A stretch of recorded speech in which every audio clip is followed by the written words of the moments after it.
So since everyone suddenly wants to be skinny again, I would like to go through some things that I experienced when I was extremely skinny. First of all, cold. Cold all the time. It didn't matter how many layers I had on, I was freezing cold. I would sit in front of my heater, even during the summer, and put layers and layers of leggings and more pants on, and it would take me like an hour just to get dressed because I was so cold and I was so tired and weak. It took me that long to put on my clothes. Speaking of tired, I never slept because I was hungry. My body was hungry, so I could not sleep. This then turned into a nighttime binge eating disorder where I would go and eat foods and like not remember it because I was asleep, and I would eat an immense amount of food and then feel so sick the next day.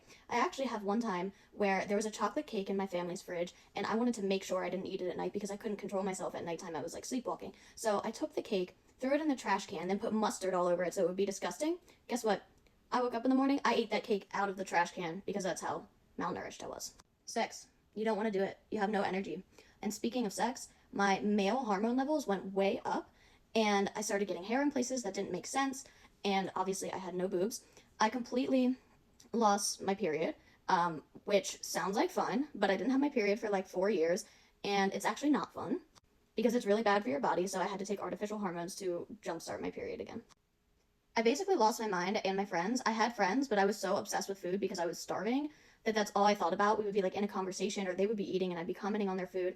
And then it got to a point where I was in college and instead of doing my studies, I would be rearranging the cabinets just in a very insane way, to make sure that any like bad foods were hidden. And I would do this for hours and I would get like a ladder and even go up and like put things on higher shelves so I couldn't reach them. And it's like, I wish I could have seen my eyes. They were probably like insane at the time. Everything was painful. I had bones sticking out everywhere, so of course sitting hurt, and just all my joints hurt all the time, but especially that tailbone, man, that killed me. My hair also thinned out a lot. I lost a lot of hair. I have a lot of hair left because I had a lot of hair, but I lost a lot of hair, and then I would get random sores all over my body. I think some of them were from like, I don't know, I was probably just nutritionally deficient and wound up getting these sores, but yeah, there were random sores all over my body, and I think part of it had to do with just my bones rubbing together or rubbing on my bed sheets. I'm not really sure, but I know that that went away when I gained weight. My skin was terrible. It was just dry and awful and broken out, and I didn't look well. I also lost all of my muscle tone. I was a very muscular, like, gymnast before this, and I never got it back because I put on weight, but I had no muscle left to exercise, so now I'm just carrying extra weight, and I just do not have the physical build that I used to anymore, and losing all your muscle really sucks. I wish I could show you pictures, but I think it'd be triggering and bad.